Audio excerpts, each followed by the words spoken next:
muraho neza inshuti zacu. Uyu munsi tugiye kuganira ku kintu gikurura abantu benshi, uburinzi bwa Perezida Paul Kagame.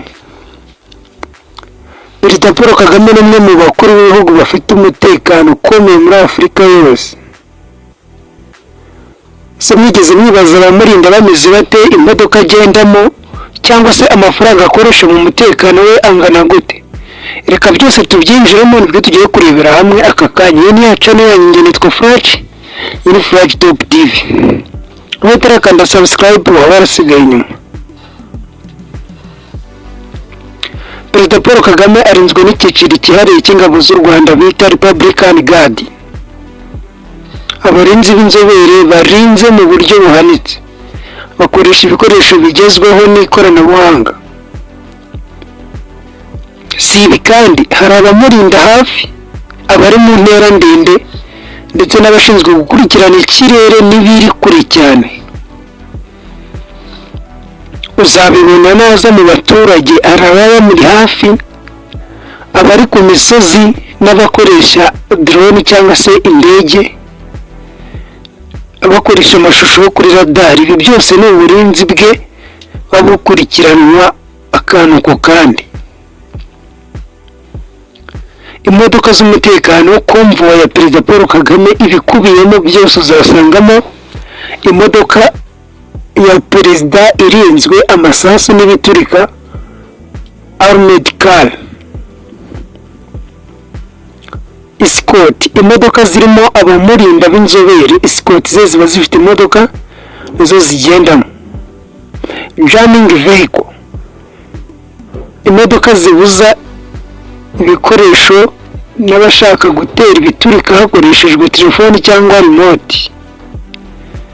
Uzasangamo ambulance muri wa murongo wa ziriya modoka. Iyi ambulance ikurikirana convoy.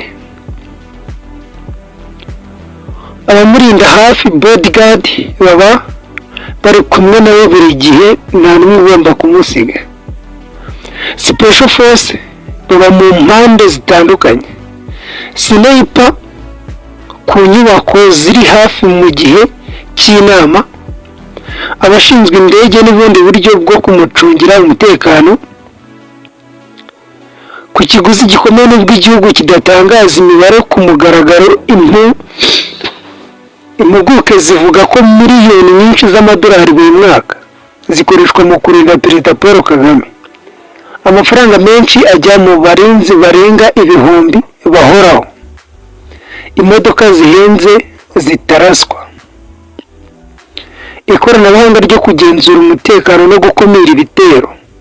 Ibyo byose nibyo bashoramo amafaranga. Impamvu Perezida Paul Kagame ashyira uburinzi bukomeye iruhande rwe, amateka akomeye yo kubohora igihugu. Iyo ni impamvu ya mbere. Umutekano muke mu karere u Rwanda ruherereyemo. Iyi nayo ni iyindi mpamvu ituma Perezida w'u Rwanda afite umutekano uhambaye, umwanya afite nk'umwe mu bakuru b'igihugu bafite ijambo rikomeye muri Afurika. Iyo niyo mpamvu ya gatatu. Ngibyo rero inshuti zacu ibyo wakabaye umenya ku mutekano wa Perezida w'u Rwanda Paul Kagame. Uburinzi bwe burahambaye cyane muri Afurika yose, burazwi.